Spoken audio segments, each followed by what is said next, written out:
Hello everybody, I'm Paul Beckwith, and in this video I want to talk about satellites reentry, satellites burning up in the upper atmosphere, in the mesosphere, which is above the stratosphere.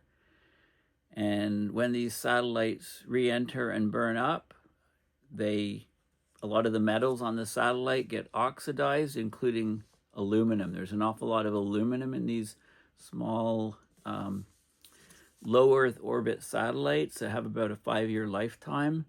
And this is a constellation of satellites that operate, allow Starlink to operate. So they're SpaceX satellites, and there's many of them, and the first generation ones are coming down fairly regularly. In fact, in January of this year, there's a reported 120 satellites that came down, and that's about 3 or 4 a day. And when they come down, they burn up in the atmosphere, and for the most part, and that the aluminum in the satellite creates aluminum oxide, and aluminum oxide is a concern for the ozone layer. And because the aluminum oxide is put very, very high up in the atmosphere, it takes a while for gravity to pull it down. So there can be a lag of 20 or even 30 years, apparently, for this aluminum oxide from satellites to greatly affect the ozone layer. So let's talk about this. This is a new topic to me that I just came across just the other day. So this is one of the key papers that I'll come back to, but let's start at the beginning. So here's a headline: Starlink satellites re-entering Earth's atmosphere in increasing numbers, creating artificial meteor showers. So these Starlink satellites, there's more and more of them going up in the atmosphere because they're low Earth orbit. They're encountering friction, and they're only designed to last for, I don't know, 5 years or so. So there are 120 of them, the first generation, that burned up in the atmosphere in January 2025 alone. So it's creating these nightly artificial meteor showers and raise concern about aluminum oxide accumulation in the atmosphere, in terms of what it will do to the atmospheric chemistry and what it will do to the ozone layers. So this shows 60 Starlink satellites that are stacked together before they're deployed into low Earth orbit. This is from May 24th, 2019, a SpaceX image. Okay, so there's an estimated 4 to 5 of these satellites that have deorbited and incinerated daily, burned up in the atmosphere. That's according to an astronomer at Harvard who's tracking satellite activity. So this surge in reentries is part of SpaceX planned decommissioning of first generation or Gen 1 Starlink satellites to make way to newer models. More than 500 of these 4,700 Generation 1 Starlink satellites have now re-entered. That's about 10%, just under 10%. So as these satellites descend from their low Earth orbit, they reach speeds of about 227,000 kilometers an hour, 16,800 miles per hour. They hit the denser layers of the atmosphere. There's heating from the aerodynamic forces, extreme heating. So the satellite basically disintegrates and vaporizes. There's bright streaks of light across the sky, similar to natural meteors entering. The burning debris is often visible for several seconds, depending on the size and composition of the satellite. Some larger fragments may survive longer before vaporizing completely, while the metallic byproducts like the aluminum oxide are released into the upper atmosphere. So it's happening more frequently. So there's some images here. Let's just play a couple of these quick clips. So this is a particular Starlink reentry right here. You can see it in this video.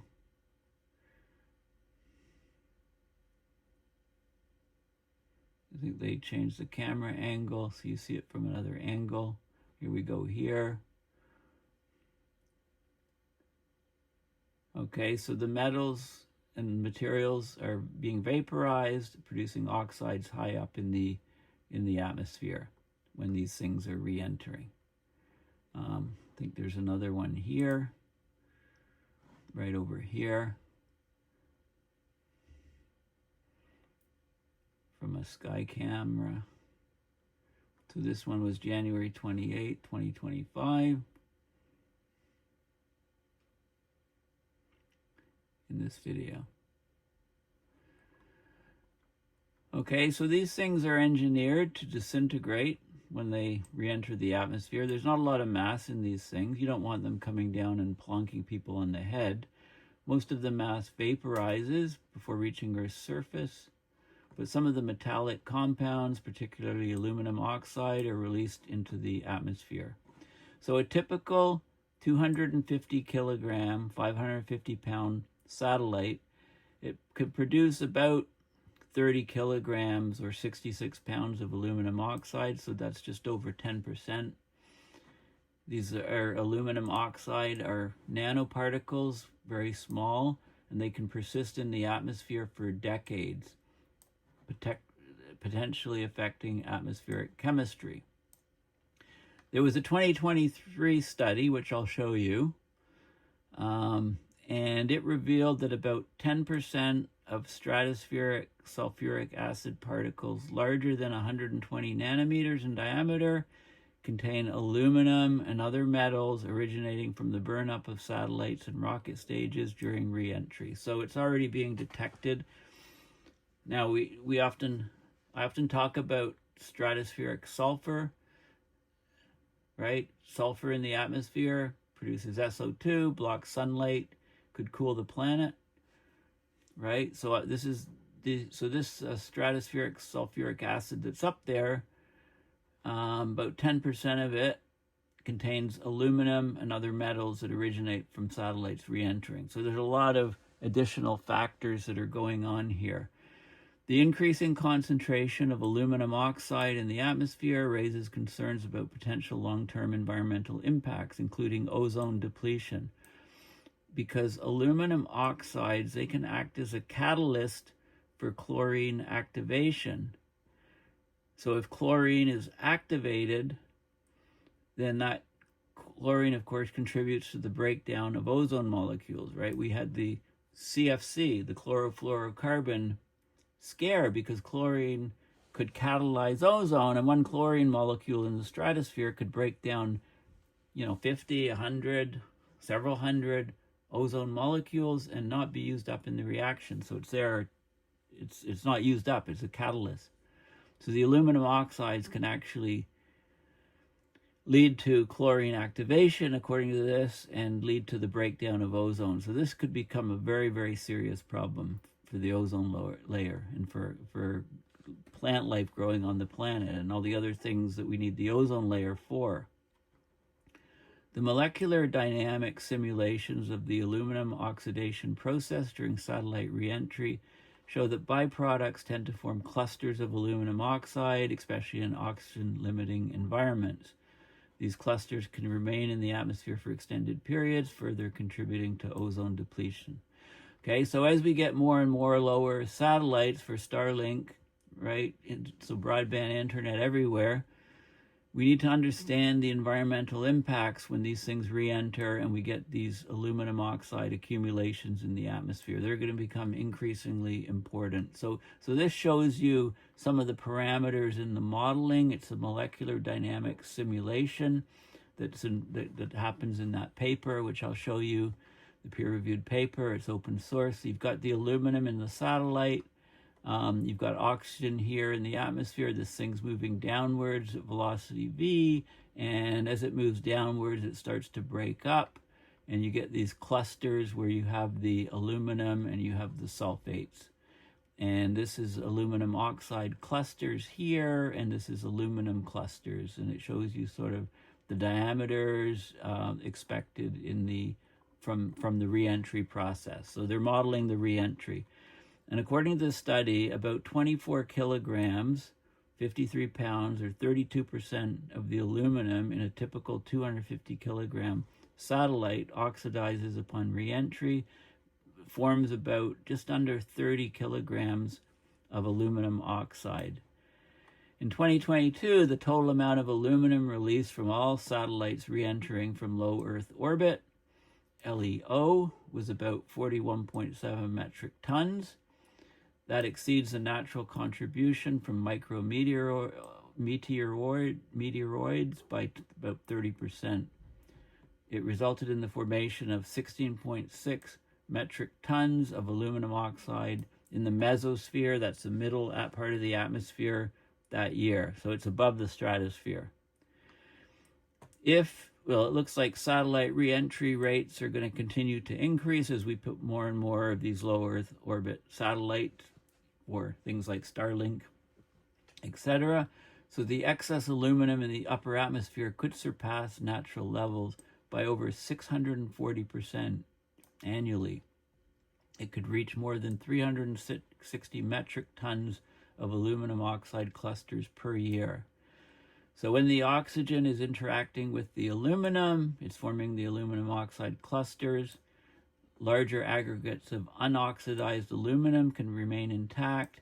These products can take up to 30 years to descend from the mesosphere, which is the upper atmosphere, middle atmosphere, to the stratospheric ozone layer.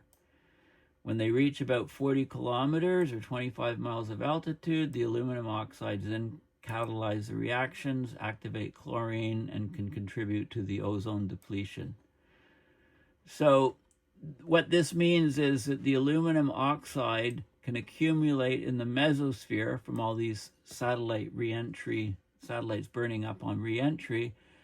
So that can increase the aluminum oxide content in the mesosphere long before it impacts the ozone concentration. 20 to 30 years, it comes down into the stratosphere and really can harm the ozone layer. So there's a delayed effect between satellite reentry and the measurable ozone depletion that's expected to occur. There's no international regulations addressing long-term atmospheric impact of satellite reentries. So when NASA and the European Space Agency track space debris, the environmental monitoring of metallic oxides from satellite burnups remains limited. Okay, so they're just not measuring it. Maybe future spacecraft need to be designed with biodegradable materials or alloys that fully vaporize and don't produce these aerosols. So this could become a very, very serious problem. Now, so there's a couple links. This is a paper that I'm going to show you, just published recently, and then Spaceweather has a good article on what I'm describing here also. So let's have a look at the Spaceweather. So this is the Spaceweather. I'll give you the link, and the article's here. Starlink Reentries per day. Okay, so this is a graph showing the number of reentries per day over time. So the little uptick here, this is 2020, this will be 2021, so late 2020, a spike, 2022, a spike, and look where we're going here. This is to 2 a day here, and up to even 3+ per day. 120 in a month is about 4 per day, right? So we're starting to get these more and more reentries. Planners have, in the space program, planners on putting the satellites up in low Earth, they've long known this is going to happen, right? It's almost by design, these low Earth satellites, you can't keep them up. There's a lot of friction, so they have a limited lifetime, 5 years or so. So the first generation Gen 1 Starlink satellites are being retired to make way for newer models. More than 500 of the 4,700 Gen 1 Starlinks have now re-entered. When they re-enter, they disintegrate before hitting the ground, so they add the metallic vapors to the atmosphere. This study, published in 2023, it uses a NASA plane, high-altitude airplane, to actually collect samples. So they flew this plane in February 2023. They flew it at 60,000 feet over Alaska. They collected aerosols. 10% of the particles contained aluminum and other metals from the burnup of satellites. Okay, so this is a giant uncontrolled experiment in atmospheric chemistry. The demise of just one Gen 1 Starlink satellite produces about 30 kilograms or 66 pounds of aluminum oxide, and then that can eat away at the ozone layer. A new study finds these oxides have increased 8-fold between 2016 and 2022, and the recent surge is increasing the pollution even more. Okay, so it says on the bright side, each reentry produces a beautiful fireball, and the odds are increasing that you'll see one soon. Okay, so like I say, the links are in the description. This is a reentries page, aerospace.com, and let me just update it here. And you can see, so this guy here, for example, it's February 9th, 2025. That's today. It's supposed to be re-entering. Here's another one. There's 1, 2, 3, 4 yesterday, 5 6, right? All these ones were coming down somewhere on the planet. And then this is February 7th, right? You can see about 5, 6, 7 down on February 7th, and I assume that these dates are when they're coming down, right? They're all Starlink low Earth orbit satellites, and you know which companies put them up, right? They're all the SpaceX satellites that have been put up so that Starlink works. Okay, so this is a plane. This is the WB-57 from NASA Johnson Space Center, Houston, Texas. It's the home of the NASA WB-57 High Altitude Research Program. Right? You know, this data collection is at risk. All of this stuff is at risk. You know, Musk won't like the information on these satellites re-entering, so this, you know, I don't know if this plane will be flying much longer. I don't know what NASA will be doing much longer. I don't know. There's a lot of uncertainty, of course. So this is another article. This is, I don't see this in mainstream news, right? This is, the articles I've shown you are not mainstream news. Let's see, I haven't seen it there yet. It's off their radar. So this is an Indian business standard, I believe. And it talks about the 120 SpaceX Starlink satellites that re-entered in January. Right, this is the Starlink satellite network to provide low-cost internet access to remote locations.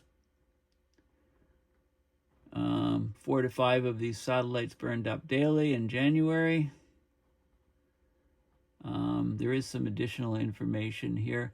Nearly 7,000 satellites are being operated by SpaceX. Now the company's planning to refresh its satellite network every 5 years. Okay, as they get next generation satellites. This talks about the 2023 paper where it found satellite debris. That high altitude plane found satellite debris and aerosol 60,000 feet above Alaska. The oxides have increased 8-fold from 2016 to 2022, according to the research. This can change atmospheric chemistry in unpredictable ways.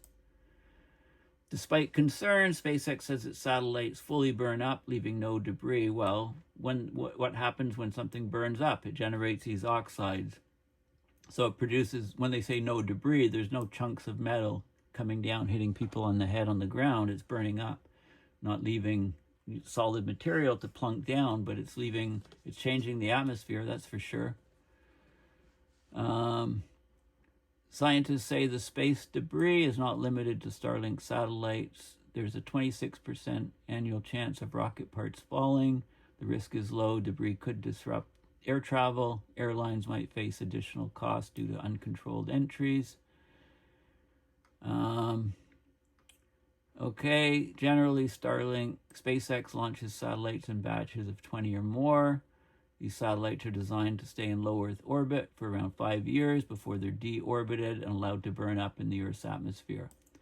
Once the life of a Starlink satellite completes, it uses electric thrusters to lower the altitude to around this is a typo. It should say 150 miles, which is 150 miles, which is 250 kilometers. Multiply the kilometers by 0.62. It's about 150 miles. Obvious typo there. At that point, the atmospheric drag further slows it down till it falls from space. Process takes about a week to complete. So once they activate the thrusters, it takes about a week. So there is, it's good additional information. Here's another article. This is AGU, American Geophysical Union. Satellite mega-constellations may jeopardize recovery of ozone. Right, so they talk more about, there's that picture again, and it talks about the numbers. So 30 kilograms of aluminum oxides produced from the demise of one small 250 kilogram satellite, 17 metric tons of aluminum oxide nanoparticles released into the atmosphere in 2022. 360 metric tons will be released each year when the planned satellite constellations are completely deployed. That's an increase of 646% over natural atmospheric levels. So we're doing yet another uncontrolled experiment on our planet. And it talks about the 1987 Montreal Protocol that regulated ozone-damaging CFCs to protect the ozone layer, shrinking the ozone hole over Antarctica, with recovery expected in 50 years. But the unanticipated growth of aluminum oxides may push pause on the ozone success story in decades to come. Of the 8,100 objects in low Earth orbit, 6,000 are Starlink satellites launched in the last few years. Demand for global internet coverage is driving a rapid ramp-up of launches of small communication satellite swarms. SpaceX is the front runner.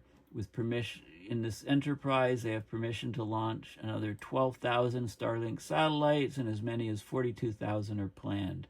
Amazon and other companies around the globe are also planning constellations ranging from 3,000 to 13,000 satellites. Okay, so here we go. This is more unintended consequences, but now you're watching this video, at least you know about it. It's got to hit mainstream news, hopefully, so that more and more people know about what we're playing with fire. Internet satellites in low Earth orbit are short-lived at about 5 years. Companies must then launch replacement satellites to maintain internet service, continuing a cycle of planned obsolescence and unplanned pollution. Well, how can unplanned pollution? I mean, it's part of the process, right? How can they knew it was going to happen. They just thought, oh, well, too bad. Aluminum oxides spark chemical reactions that destroy stratospheric ozone, which protects Earth from harmful UV radiation. Just to remind you what the ozone layer is important for. The oxides don't react chemically with ozone molecules, so they're not used up in the reaction. They're catalysts, so they trigger destructive reactions between ozone and chlorine that deplete the ozone layer. They're not consumed by these chemical reactions. They're catalysts, so they can destroy molecule after molecule of ozone for decades as they drift down through the stratosphere. Right as they descend from the mesosphere, middle atmosphere, to the stratosphere, right, they reach the level of the ozone, and it takes them a long time to be pulled out by gravity. So, and if we load up the mesosphere before we even know what we're doing, then this is like another Faustian bargain, basically. Enjoy the benefits today and then suffer in a decade or two or three. Little attention has been paid so far when satellites fall into the upper atmosphere and burn. Earlier studies of satellite pollution largely focused on the consequences of propelling a launch vehicle into space, such as the release of rocket fuel. Okay, so this new study is the first realistic estimate of the extent of long-lived pollution in the upper atmosphere. It's only in recent years that people have started to think this might become a problem. Okay, so this study is very important, and it's a sleeping threat. It's effectively impossible to collect data from a spacecraft that's burning up. Previous studies have used analysis of micrometeoroids to estimate potential pollution. But micrometeoroids contain very little aluminum, the metal that makes up 15 to 40% of the mass of most satellites. So these estimates don't apply well to the new swarm satellites. Okay, so I mean, already in 2022, re-entering satellites increased aluminum in the atmosphere by 29.5% over natural levels. Right? So, a typical 250 kilogram satellite with 30% of its mass being aluminum, it generates about 30 kilograms of aluminum oxide nanoparticles that are basically 1 to 100 nanometers in size during re-entry. Most of these particles are created in the mesosphere, and here's the altitude, 50 to 85 kilometers or 30 to 50 miles above the Earth's surface. So they're created there. Now, because of their particle size, it would take up to 30 years for the aluminum oxides to drift down to the stratospheric altitudes where 90% of Earth's ozone is located. So we're loading up the mesosphere basically with aluminum oxide, and it's going to take years to come down. But when it comes down, it's going to change the atmospheric chemistry and maybe take out the ozone layer. So this is really important research. By the time the currently planned satellite constellations are complete, every year 912 metric tons of aluminum will fall to Earth. That'll release about 360 metric tons of aluminum oxides per year to the atmosphere. That's an increase of 646% above natural levels. Okay, so this is that's all the information basically, and this is another article. So these articles have appeared in various publications, but I haven't seen them come out, like I said, in mainstream news. This is showing you some more the rise of satellite mega-constellations, and that this is, I think I've covered most things that were in here. I think this might be repeating stuff. Well, each article adds a little bit more. So let's see what is new here. They talk about low Earth orbit, the 250 kilograms, 30% aluminum, how many of the nanoparticles you'd get, they persist. But it does talk about, the surge in aluminum oxides from satellite reentries is concerning because these particles are known to contribute to ozone depletion in the stratosphere, right? And they talk about the catalytic effect. Studies have shown these particles have an ozone destruction efficiency up to 10,000 times greater than sulfuric acid aerosols, right? So if with this type of ozone destruction, this is extremely serious. Like, would this take out the ozone layer? And, if we continue to launch these constellations of low Earth orbit satellites, are we looking at complete ozone destruction in 20 or 30 years when these particles come back down closer to the Earth and pass through the stratospheric layers that are high, that contain 90% of the ozone? Right? This is a huge, huge potential issue. It talks about how ozone acts as a protective shield, absorbing harmful UV radiation from the sun.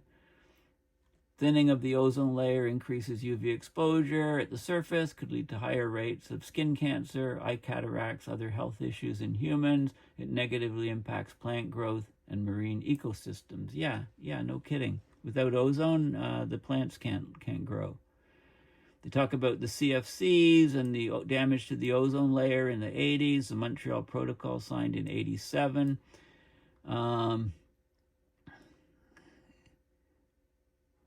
Modeling studies suggest that under a worst-case mega-constellation scenario, the increase in aluminum oxides could result in an additional 0.05% loss of ozone over the Antarctic region each year. This may sound small, but it's comparable in magnitude to the annual ozone loss attributed to past CFC emissions. It does talk about the aluminum oxide. So the question I have is, are we increasing the albedo, and would we cause some cooling of the Earth, right? We've been talking about stratospheric aerosol injection. And think of all of the opposition to stratospheric aerosol injection, geoengineering. Now we have another thing that we're doing. We're geoengineering the planet with all these satellite launches, right? So try to keep it all in the big picture of things. In addition to harming the ozone layer, the particles generated from satellite reentries could have other negative environmental consequences. Aluminum oxides are highly reflective and could alter Earth's albedo or reflectivity. Injecting large quantities of these particles into the upper atmosphere may produce an unintentional geoengineering effect, scattering more sunlight to space. So we could actually, all these reentries could actually act as inadvertent solar radiation management. The atmospheric processes triggered by these aluminum oxides from reentries are still poorly understood, difficult to model. But even small changes to Earth's delicate radiative balance can have far-reaching climate repercussions. Some scientists have described the uncontrolled release of material from satellite reentries as a reckless geoengineering experiment with no unknown consequences. And it could also impact the formation of high-altitude clouds. Noctilucent or night-shining clouds are sometimes observed in the mesosphere, middle atmosphere, near the poles. These clouds form when water vapor condenses on meteoritic dust particles. There's a risk that aluminum oxide particles from satellite reentries could provide additional nucleation sites, making these clouds more frequent and widespread, and that can perturb the atmosphere's thermal equilibrium, change the radiative balance. There is a risk of debris surviving reentry. Denser components made of heat-resistant materials like titanium, carbon-carbon composites, they can survive to reach the surface. They would mostly be falling in the ocean, but there's always a risk you could hit land. Here we go. A 2020 study estimated that with 60,000 satellites in orbit, there'd be a 10% chance of a casualty from reentry debris occurring within a decade. Well, I think so that somebody's calculated that number, but if it takes out the ozone layer, then that kills a few more than one person. Now, here's another thing. There is also concerns about the toxicity of reentry debris. Many satellites contain hazardous materials like beryllium, cadmium, and mercury. So these are heavy metals. Most of these materials will burn up, but even trace amounts can contaminate soil and water if dispersed in the environment. The long-term ecological impacts are unknown. So I talked recently about mercury getting up into the stratosphere. That was on when I was talking about Alex Smith's radio eco shock interview. The first part of it that I was on it, but that program, the first part was all on mercury contamination. So it talks about governance, okay? So there's regulators like the U.S. FCC, Federal Communications Commission.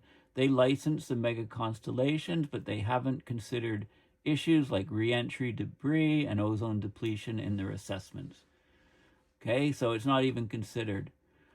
In the U.S., the National Environmental Policy Act, NEPA, requires federal agencies to evaluate the environmental effects of their actions, but they've categorically excluded commercial satellites from their review. In 2020, a legal paper argued that this exclusion is unlawful given the potential for large constellations to cause significant environmental harms.